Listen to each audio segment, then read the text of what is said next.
میں جتنے بھی دین، مذہب، مسلک یا طریقے پائے جاتے ہیں، ہر مذہب والے، ہر دین کو ماننے والے یہ سمجھتے ہیں کہ ہم سچے ہیں۔ وہ اپنے آپ کو سچا سمجھتے ہیں، اپنی مذہبی کتاب کو بھی وہ صحیح مانتے ہیں، اور اپنے لیڈر اور رہنما جس کی وہ پیروی کرتے ہیں اس کو بھی سمجھتے ہیں کہ یہ بالکل سچا اور صحیح ہے۔ ہونا تو ایسے ہی چاہیے کہ انسان جس طریقے پر چل رہا ہے اس کے بارے میں اسے مکمل تحقیق ہو اور یقین ہو کہ واقعی ہمارا یہ دین، ہمارا مذہب، ہمارا مسلک، ہمارا طریقہ صحیح ہے، اور ہمیں جو راہ دکھانے والا ہے وہ بھی صحیح ہے۔ دلائل کی روشنی میں یہ بات ہونی چاہیے، صرف عقیدت کی وجہ سے نہیں، صرف اس لیے نہیں کہ میرا یہ عقیدہ ہے، میرا یہ مذہب اور مسلک ہے، میں فلاں کو مانتا ہوں اس لیے ہم سچے ہیں۔ یہ تو پھر کوئی بات نہ ہوئی نہیں، یہ تو کوئی دلیل تو نہیں ہے، پھر تو ہر کوئی سچا ہے، جھوٹا کوئی بھی نہیں ہے۔ انسان جو بھی ہے اسے اپنے عقیدے، اپنے مسلک، اپنے مذہب اور اپنے طریقے کے بارے میں یقین ہونا چاہیے، اور پتہ بھی ہونا چاہیے کہ ہم جس دین کے ماننے والے ہیں یہ سچا دین ہے، سچا مذہب ہے، سچا طریقہ ہے، اور اس کی بنیاد کا بھی اسے پتہ ہونا چاہیے۔ ہم مسلمان ہیں، الحمدللہ اللہ کا فضل ہے، اللہ نے ہمیں مسلمان بنایا ہے، ہمارے دین کا نام اسلام ہے، اور ہمارے رہبر اللہ کے نبی ہیں حضرت محمد صلی اللہ علیہ وسلم، وہ سچے رسول ہیں۔ ہماری مذہبی کتاب قرآن مجید ہے، یہ بھی اللہ کی سچی کتاب ہے، لیکن یہ ہیں جذباتی باتیں کہ بس ہم مسلمان ہیں تو ہم سچے ہیں، ہم محمد صلی اللہ علیہ وسلم کو ماننے والے تو ہم سچے ہیں۔ بات تو صحیح ہے، کوئی شک نہیں اس میں، لیکن اگر کوئی کہہ دے جو تمہاری کتاب سچی ہے تو کوئی دلیل تو پیش کرو، کیا اس میں کون سی بات ہے، کس کی وجہ سے ہم سچے مانتے ہو؟ تم جو اپنے نبی کو کہتے ہو ہمارا نبی سچا ہے، اس کی کیا دلیل ہے؟ کہنے کو تو ہندو بھی کہتے ہیں کہ ہم سچے ہیں، کہنے کو تو عیسائی بھی کہتے ہیں کہ ہم سچے ہیں، سمجھنے کو تو یہودی اور دوسرے لوگ بھی اپنے آپ کو سچا سمجھتے ہیں، سچا مانتے ہیں۔ اتنے کہہ دینے سے تو کوئی کافی سچا نہیں ہو جاتا، اس کے لیے کوئی دلیل و ثبوت بھی ہونا چاہیے۔ اور حیرت کی بات یہ ہے، اکثر مسلمانوں کا حال ایسا ہے کہ بس ہمارا چونکہ جی دین اسلام ہے، ہم قرآن کو ماننے والے ہیں، ہمارے نبی حضرت محمد صلی اللہ علیہ وسلم ہیں، اس لیے ہم سچے ہیں۔ جذبات کی حد تک بات بالکل صحیح اور درست ہے، دعویٰ بھی صحیح ہے، لیکن دلیل اس کی دینے کے لیے میرا خیال ہے اکثر لوگوں کے پاس کوئی دلیل موجود نہیں ہے۔ ہمارے دین میں، قرآن میں اور رسول اکرم صلی اللہ علیہ وسلم کی احادیث میں ایسی بے شمار دلیلیں ہیں اور نشانیاں موجود ہیں، ہم دوسروں کے سامنے سینہ تان کے کھڑے ہو سکتے اور کہہ سکتے ہیں کہ تم جھوٹے ہو، ہم سچے ہیں۔ ہمارے نبی نے، ہمارے دین نے ہمیں ایسی ایسی باتیں بتائی ہیں اور ایسے زمانے میں بتائی ہیں جب تم کچھ بھی نہیں جانتے تھے۔ ہم خود کہتے ہیں کہ ہمارے نبی صلی اللہ علیہ وسلم امی ہیں۔ امی کا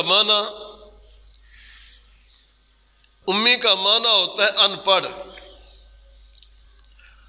ماں کو کہتے ہیں کہ جیسا وہ ماں کے پیٹ سے آیا وہ ویسا ہی رہا۔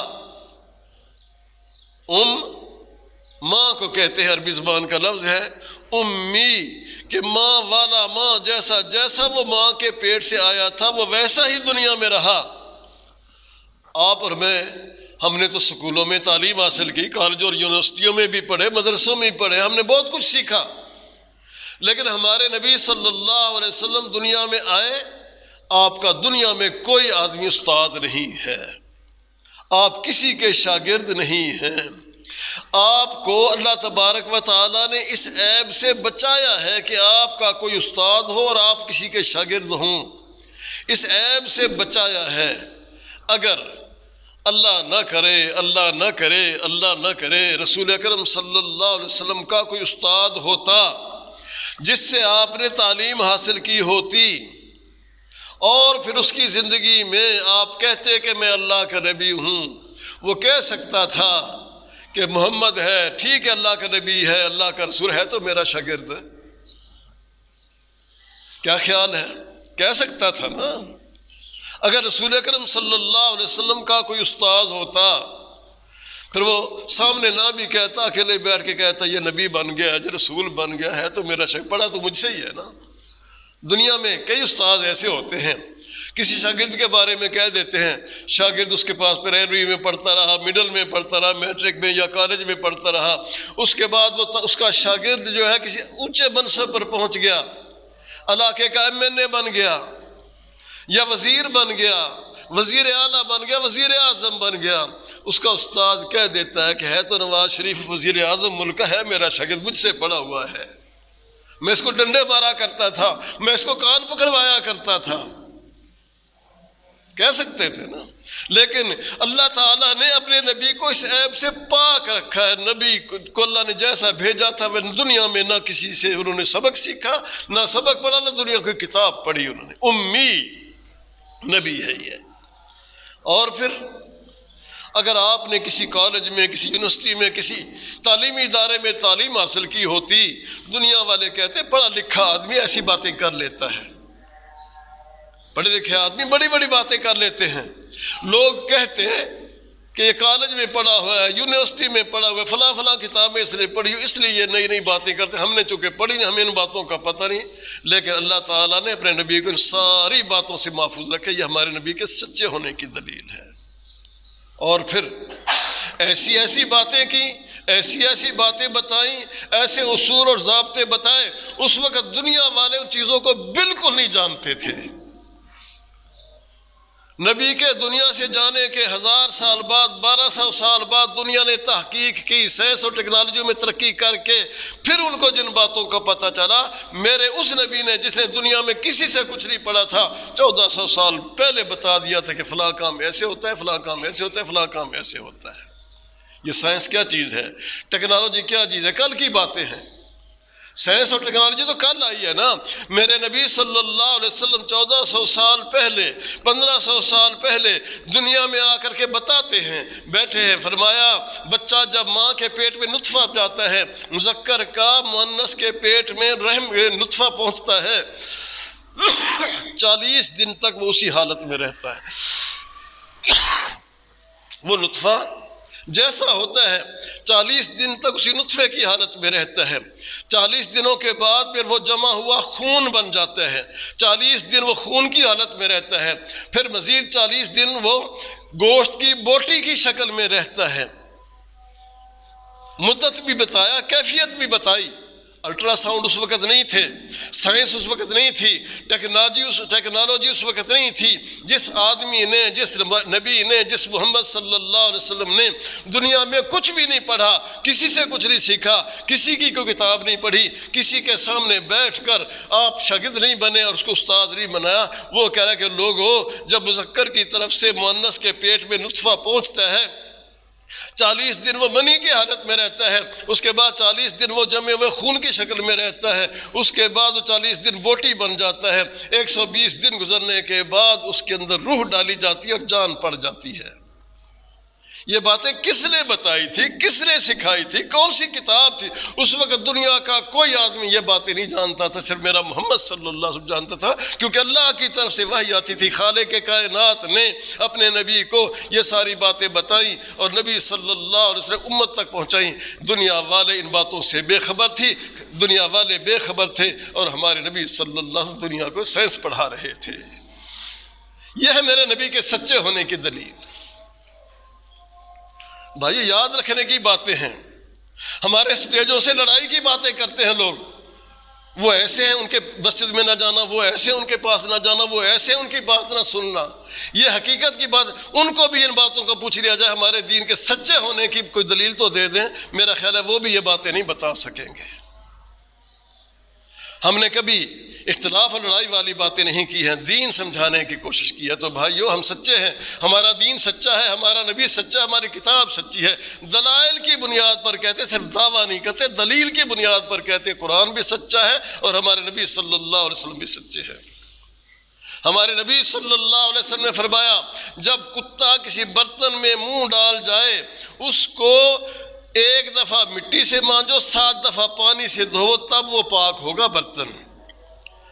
مسئلہ کی حد تک ٹھیک ہے، نبی نے بتا دیا، ہم نے مان لیا کہ جس برتن میں کوئی چیز پڑی ہو، کتا اس میں منہ ڈال جائے، جسے سریکی میں پنجابی لک جائے، کتا لک جائے تو وہ چیز جو ہے وہ نہ کھاؤ، اس کو پھینک دو اور برتن کو 7 دفعہ دھو، ایک دفعہ مٹی سے مانجو، اس کے بعد اس کو 7 دفعہ پانی ڈالو اس کے اوپر۔ 1400 سال پہلے ہمارا سچا نبی سچی بات بیان کر رہا ہے، دنیا والوں کو پتہ نہیں، انہوں نے مان لیا، صحابہ کرام تو ماننے والے تھے، اللہ کے نبی نے فرمایا انہوں نے مان لیا، دنیا والوں نے بعد میں تحقیق کی، سوچنے لگے لوگ آخر کیا بات ہے، مکے کا رہنے والا وہ ایک ان پڑھ نبی جس نے دنیا میں کچھ سائنس پڑھی نہیں، سیکھی نہیں، ٹیکنالوجی اس نے نہیں سیکھی، وہ کیسے کہہ رہا ہے کہ کتا جس منہ میں منہ ڈال جائے، جس برتن میں منہ ڈال جائے اس کو مٹی کے ساتھ مانجنا ضروری ہے۔ دنیا تحقیق کرتی رہی، پتہ چلا کہ اس میں جراثیم ہوتے ہیں، کتے کے لعاب میں جراثیم ہوتے ہیں۔ اس برتن کو آگ میں ڈال دو، برتن جل جل کے کوئلہ بن جائے، سرخ ہو جائے، وہ جراثیم ختم نہیں ہو سکتے، جتنا مرضی اس کو آگ کے اندر، چاہے مہینہ پورا آگ جلا کے اس کے اندر ڈالتے رہو، کوئلوں کو ڈال دو، وہ جراثیم ایسے سخت قسم کے ہوتے ہیں کہ مرتے نہیں ہیں، وہ جلتے نہیں ہیں۔ اس برتن کے اندر کیمیکل ڈال دو، تیزاب ڈال دو، وہ جراثیم ختم نہیں ہو سکتے، ایسے ظالم قسم کے جراثیم ہوتے ہیں۔ ختم کس سے ہوتے ہیں؟ مٹی سے۔ مٹی سے مانجیں گے فوراً سارے جراثیم ختم ہو جائیں گے، جل جائیں گے اور برتن صاف ہو جائے گا۔ سبحان ربی العظیم، میرا رب ہر عیب سے پاک ہے۔ ایسی ایسی باتیں اپنے نبی کو سکھائی اور بتائیں، دنیا والے ان باتوں سے اس وقت لا علم تھے، بے علم تھے، دنیا والے نہیں جانتے۔ یہ ہیں سچی باتیں، یہ ہیں دلائل ہمارے دین کے سچے ہونے کے، اس قرآن کے سچے ہونے کے، نبی کے سچے ہونے کے دلائل ہیں۔ کس نے بتایا تھا کہ کتا جب برتن میں منہ ڈال جائے اس کو مٹی سے مانجا کرو؟ کسی کتاب میں تو نہیں پڑھا، کسی استاد نے تو نہیں سکھایا، ہاں بتایا تو اللہ نے بتایا، سچے اللہ نے بتایا نبی کو، نبی نے ہمیں بتا دیا۔ اس وقت تحقیق نہیں کی گئی، بس ماننے میں جو نبی نے کہہ دیا امت نے مان لیا۔ آج کی سائنس نے بتایا کہ غور کرو، نبی کریم صلی اللہ علیہ وسلم نے کتے جس میں برتن میں کتے نے منہ ڈالا ہے مٹی سے مانجنے کا حکم کیوں دیا ہے؟ قربان جائیں اس نبی صلی اللہ علیہ وسلم پر، سچا رسول ہے، سچا نبی ہے، ان کی کسی بات میں کوئی شک نہیں۔ ہاں کوئی بات ہمیں سمجھ آئے نہ آئے، ہو سکتا ہے کہ مجھے سمجھ نہ آئے، ہو سکتا ہے کہ آپ کو سمجھ آئے نہ آئے، لیکن بات وہی ہے، کبھی نہ کبھی واضح ہو جائے گا کہ جو بات نبی نے کہی ہے بات وہی صحیح ہے۔ سچے نبی نے فرمایا کہ اگر کھانے پینے کی چیز میں مکھی گر جائے، کھانے پینے کی چیز میں مکھی گر جائے اس کو ڈبو دیا کرو۔ مکھی کے ایک پر میں بیماری کے جراثیم ہوتے ہیں، دوسرے پر میں اللہ نے شفا کی خاصیت رکھی ہے۔ مکھی ایک ہی ہے، ایک پر ہے اس کا، اس میں بیماری کے اثرات ہیں، دوسرا پر ہے اس میں شفا کے اثرات ہیں۔ مکھی جب کھانے پینے کی چیز میں گرتی ہے، روز تجربہ ہوتا ہی رہتا ہے، چیزیں آ کے گر ہی جاتی ہیں، مکھیاں پانی میں، چائے میں تو ماشاءاللہ بڑے بھاگ بھاگ کے گرتی ہے، دودھ میں بھی۔ تو مکھی جب گرتی ہے سیدھی نہیں گرتی، ٹیڑھی ہو کر گرتی ہے۔ جو وہ پہلے اپنا پر نیچے ڈالتی ہے نا پانی کے اندر یا چائے کے اندر یا دودھ کے اندر، وہ بیماری والا پر ہوتا ہے۔ رسول اکرم صلی اللہ علیہ وسلم جب وہ کھانے پینے کی چیز میں گرتی ہے وہ بیماری والا پر نیچے رکھتی ہے تاکہ یہ لوگ کھائیں اور پئیں اور بیمار ہو جائیں، تم اس کو ڈبو دیا کرو۔ جب دوسرا پر بھی ڈبو دیا جائے گا بیلنس برابر ہو جائے گا، جتنا اثر اس نے بیماری والا اس کے اندر ڈالا تھا اپنے پر کی وجہ سے، دوسرا پر ڈبونے سے وہ سارا اثر ختم ہو جائے گا، وہ ڈیلیٹ ہو جائے گا اور تم اس چیز کو کھا بھی سکتے ہو اور پی بھی سکتے ہو۔ قربان جائیں اس نبی پر، اس دین کے اوپر کیسی کیسی باتیں ہمیں بتائیں، حکمت یہ نہیں بتائی، نتیجہ نہیں بتائی، اصل بات بتا دی کہ تم نے یہ کام کرنا ہے۔ آج ڈاکٹر یا سائنسدان یا ٹیکنالوجسٹ بڑے دعوے کرتے ہیں ہم نے تحقیق کی ہے، جس مکھی کے جراثیم ہوتے ہیں اس میں بیماری بھی ہوتی ہے، اس میں شفا بھی ہوتی ہے۔ یہ ہمارے دین کے سچے ہونے کے دلائل ہیں، اور بھی بہت سی باتیں ہیں، ہم انشاءاللہ آئندہ جمعوں میں ہم ذکر کریں گے کہ رسول اکرم صلی اللہ علیہ وسلم کے اور اس دین کے سچے ہونے کے کون کون سے دلائل ہیں۔ ایک اور بات، دنیا کا کوئی لیڈر اپنی غلطی ماننے کے لیے تیار نہیں ہوتا۔ دنیا کا کوئی لیڈر اپنی غلطی ماننے کے لیے تیار نہیں ہوتا۔ ہم نے جو ہوش میں بیٹھے ہیں نواز شریف کو بھی دیکھا ہے، زرداری کو بھی دیکھا ہے، میں کسی خاص پارٹی کا نام نہیں، سب زرداری کو بھی دیکھا ہے، نواز شریف کو بھی دیکھا ہے، اور ماشاءاللہ شہباز شریف بھی تشریف فرما ہیں، اور عمران خان کو بھی سب دیکھ چکے اور آزما چکے ہیں۔ بڑے بڑے لیڈر ہیں، ان کا بڑا دعویٰ ہے کہ بڑے لوگ ہیں، ملک پر ہم نے صدارت کی ہے، ملک ہم نے وزارت کی ہے، اپنے وہ غلط کام کو بھی صحیح کہتے ہیں اور غلط کو کوئی غلط کہنے کے لیے تیار نہیں ہوتا۔ کیا خیال ہے؟ کسی نے کبھی اپنی غلطی مانی؟ نہ مانی ہے، نہ مانیں گے، بلکہ اپنے غلط کام کو بھی صحیح ثابت کریں گے۔ اور بڑا عجیب اتفاق ایسا ہے، جب یہ لوگ اقتدار میں نہیں ہوتے ایک بات کہتے ہیں، اقتدار میں نہیں ہوتے تو کوئی بات کہتے ہیں، اقتدار میں آنے کے بعد اسی کے الٹ کرنے لگ جاتے ہیں۔ جب وہ پہلے اقتدار میں نہیں تھے اور جو بات کہی تھی کہ لگے اب ہم ٹھیک کہہ رہے ہیں، اقتدار میں جانے کے بعد وہی بات غلط کہتے اب ہم ٹھیک کہہ رہے ہیں۔ تم جو کہتے رہو وہ ٹھیک ہی ٹھیک ہے، دن کو رات کہتے رہو۔ ان کے جو پیروی کرنے والے، ان کی پارٹی کی حمایت کرنے والے، وہ بھی پتہ ہوتا ہے کہ ہمارے لیڈر نے کام غلط کیا ہے، بات غلط کیا، لیکن بالکل ٹھیک کیا ہے جی۔ اپنے لیڈر کی بات کو کوئی آدمی غلط کہنے کے لیے تیار نہیں ہوتا۔ مسلم لیگ والے کبھی شہباز شریف کی غلطیاں ذکر نہیں کریں گے، نواز شریف کی غلطیاں ذکر نہیں کریں گے، کہیں گے جی اس نے جو کیا ٹھیک ہی کیا ہے۔ عمران خان کی پیروی کرنے والے، پی ٹی آئی والے، بلے والے، وہ بھی یہی کریں گے، بس جی عمران خان جو کہتا ہے وہ ٹھیک ہی کہتا ہے۔ یہ روز سڑکیں بند ہوتی ہیں، اگر یہ سڑکیں کسی مولوی نے بند کرائی ہوتی، مدرسے والوں نے بند کرائی ہوتی، سارے لیڈر بکواس کرتے، یہ مولوی ملک میں فساد کرتے ہیں، ہماری سڑکیں بند کرتے ہیں، راستے بند کرتے ہیں، بیمار لوگوں کے راستے روکتے ہیں، لوگوں کی دکانیں بند ہو جاتی ہیں، لوگوں کے بازار بند ہو جاتے ہیں۔ اگر مولویوں نے، طالب علموں نے، دیندار طبقے نے یہ کام، ہڑتالوں والا کام کیا ہوتا، سارے لوگ شور بچاتے۔ یہاں کبھی مسلم لیگ والے ہڑتالیں کر رہے ہیں، پورے ملک کو بند کر رہے ہیں، کبھی پی ٹی آئی والے ملک کو بند کر رہے ہیں، کبھی پیپلز پارٹی والے جو ان کی پارٹی والے وہ تو کہتے ہیں ٹھیک ہو رہا ہے، دوسرے کہتے ہیں کہ غلط ہو رہا ہے۔ لیکن حقیقت یہ ہے، انصاف کا تقاضا یہ ہے، سچ کو سچ کہا جائے کہنے والا کوئی ہو، غلط کو غلط کہا جائے کرنے والا کوئی بھی ہو۔ یہ میرے سچے نبی کی بات ہے کہ اللہ تعالیٰ نے قرآن مجید میں اپنی نبی کو ڈانٹا ہے، کئی جگہوں پر ڈانٹا ہے، اور نبی نے بات چھپائی نہیں، صاف بیان کر دی، میرے رب نے نازل کیا ہے۔ ورنہ اپنے اوپر جو بات آتی ہو نا، کوئی بھی لیڈر اس کو ظاہر نہیں کرتا، اپنے عیب، اپنی غلطی کو کوئی ظاہر نہیں کرتا۔ میرا سچا نبی ہے، کہتا ہے جو ہوا ہے میں مانتا ہوں۔ نماز میں اللہ کے نبی صلی اللہ علیہ وسلم بھول گئے، نماز میں بھول گئے، 4 کی بجائے 5 رکعتیں پڑھا دیں، اور ایک حدیث دوسرے موقع پر 4 کی بجائے 3 رکعتیں پڑھا دیں۔ بتایا گیا نماز کے بعد، آپ نے اس اپنی غلطی کا اصلاح کر کے پھر فرمایا کہ لوگو انما انا بشر، میں ایک انسان ہوں، انسا کما تنسونا، جس طرح تم لوگ بھول جاتے ہو نا میں بھی بھول جاتا ہوں۔ کوئی ہے اپنی غلطی کو ماننے والا؟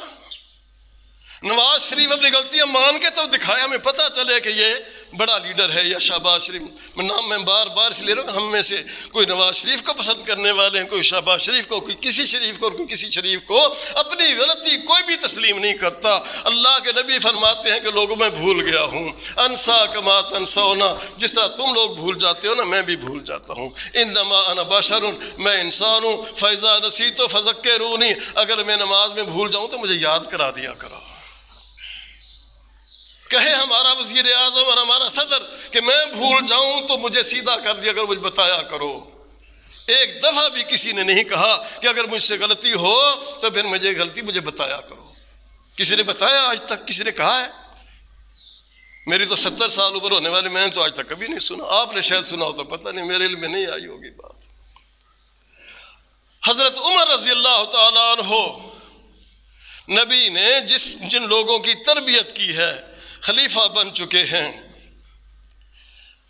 انہوں نے اپنے زمانے میں دیکھا کہ لوگ حق مہر بہت زیادہ مقرر کرنے لگ گئے ہیں شادیوں کے موقع پر۔ حق مہر اتنا ہونا چاہیے کہ خامند جو بننے والا ہے، نکاح کرنے والا ہے، وہ آسانی سے ادا کر سکے۔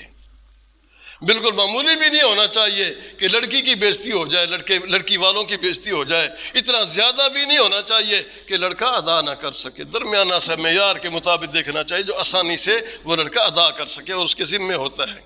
یہ بھی یاد رکھے مسئلہ کہ مہر ادا کرنا، حق مہر ادا کرنا جو شادی کے موقع پر مقرر کیا تھا، یہ خامد کے ذمے قرض ہے اور فرض ہے۔ جو آدمی یہ قرض اور فرض ادا نہیں کرتا، حق مہر ادا نہیں کرتا، مجرم ہے، گناہ گار ہے۔ اگر اس حالت میں مر گیا تو وہ گناہ گار ہوگا۔ جتنی جلدی ہو سکے یہ حق مہر ادا کرنا چاہیے۔ حضرت عمر رضی اللہ تعالیٰ عنہ نے اپنے زمانے میں دیکھا کہ لوگ حق مہر بہت زیادہ مقرر کرنے لگ گئے ہیں۔ ایک دن آپ نے خطبہ دیا اور فرمایا کہ لوگوں، حق مہر جو ہے نا اتنا ہونا چاہیے، اس سے زیادہ مقرر نہ کیا کرو۔ حد مقرر کر دی، اتنا ہو، اس سے زیادہ تمہیں حق مہر مقرر کرنے کی اجازت نہیں ہے۔ ایک عورت بھی خطبہ سن رہی تھی، ادھر سے آواز آئی، ٹھک ٹھک ٹھک ٹھک، جی کیا بات ہے؟ کہ لگے عمر ہوش سے بات کرو، کیا کہہ رہے ہو؟ حق مہر کی مقدار مقرر کرتے ہو؟ اللہ نے تو قرآن میں فرمایا ہے اگر تم نے اپنی بیوی کو ایک بڑا خزانہ بھی دے دیا تو واپس نہیں لے سکتے۔ اللہ خزانے دینے کی بات کرتا ہے، جو آدمی خزانہ دے سکتا ہے، بہت بڑی مقدار دے سکتا ہے، تم عمر کون ہو پابندی لگانے والے؟ اور حضرت عمر نے بھی غصہ نہیں کیا، فرمانے لگے اصابت امرأۃ واخطأ عمر، عورت کی بات درست ہے، مجھ سے بھول ہو گئی، حق مہر کی کوئی پابندی نہیں، جتنا ادا کر سکتا ہے وہ کرے، مقرر کر سکتا ہے تو وہ کرے۔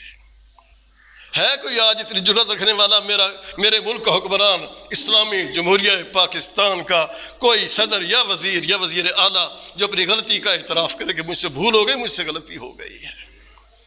نبی کے تربیت یافتہ لوگ اپنی غلطیاں ممبر پر لوگوں کے سامنے تسلیم کر رہے ہیں۔ اور نبی کریم صلی اللہ علیہ وسلم کے ساتھ واقعہ پیش آتا ہے، آپ اپنی ایک بیوی کے پاس عصر کے بعد جایا کرتے تھے، بیویاں تھیں ماشاءاللہ، 9 بیویاں تھیں، روز ہر ایک کی باری مقرر تھی۔ عصر کے بعد مغرب تک سارے گھروں میں تھوڑی 5-5 7-7 10-10 منٹ چکر لگا کر، تاکہ کوئی یہ نہ سمجھے کہ جی میرے پاس تو آئے نہیں، میری خبر ہی نہیں پوچھی، باری تو آنی ہے 9ویں دن۔ اور آپ ہر روز عصر کے بعد ہر بیوی کے گھر میں جاتے، حال احوال دریافت کرتے۔ وہاں آج کل تو چائے کا دور ہے، اس زمانے میں شربت اور یہ شہد وغیرہ ہوتا تھا۔ ایک بیوی کے پاس جاتے تو وہ شہد کا شربت بنا کر پیش کرتی تھی۔ دوسری بیویوں کو پتہ چلا کہ رسول اکرم صلی اللہ علیہ وسلم زینب کے گھر میں جاتے ہیں، وہاں ان کو شہد کا شربت پلایا جاتا ہے۔ انہوں نے کہا کہ نبی کا یہ شہد چھڑوانا چاہیے۔ یہ بات تفصیل پھر کبھی موقع ملا یاد رہا تو انشاءاللہ یہ بھی ذکر کریں گے کہ اصل واقعہ کیا تھا۔ رسول اکرم صلی اللہ علیہ وآلہ وسلم نے کو جب انہوں نے اعتراض کیا تو فرمایا اچھا چلو میں آج کے بعد زینب کے پاس شہد نہیں پیا کروں گا، شہد والا شربت نہیں پیوں گا۔ تم اگر ناراض ہوتی ہو نا تو میں وہاں شہد کا شربت نہیں پیا کروں گا، میں اپنے اوپر حرام کرتا ہوں۔ حلال چیز کو اللہ کے نبی نے اپنے اوپر حرام قرار دے لیا۔ اللہ نے قرآن میں سورت نازل کر دی، یا ایھا النبی لما تحرم ما احل اللہ لک، اے نبی جو چیز اللہ نے آپ کے لیے حلال بنائی ہے آپ اس کو حرام کیسے کہہ سکتے ہیں؟ جو اللہ نے کی طرف سے حلال ہے وہ حلال ہی ہے۔ آپ ٹھیک ہے میرے نبی ہیں، آپ کو نبی بنایا ہے، لیکن آپ کو یہ حق نہیں ہے کہ حلال کو آپ حرام کہہ دیں۔ اللہ کی مرضی، حلال جس چیز کو چاہے وہ حلال کہے، جس چیز کو چاہے وہ حرام کہے۔ نبی کو یہ اختیار نہیں ہے حلال چیز کو اپنے اوپر حرام کرے۔ آپ کفارہ دیں، نبی کریم صلی اللہ علیہ وسلم نے بھی قسم کا کفارہ دیا، تب وہ بات حل ہوئی۔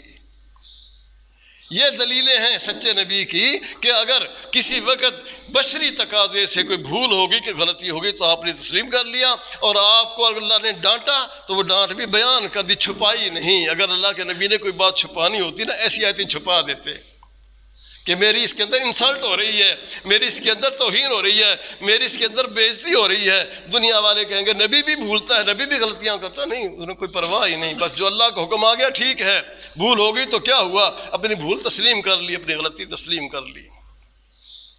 یہ دلائل ہیں کہ ہمارا نبی سچا نبی ہے اور ہمارا دین سچا دین ہے۔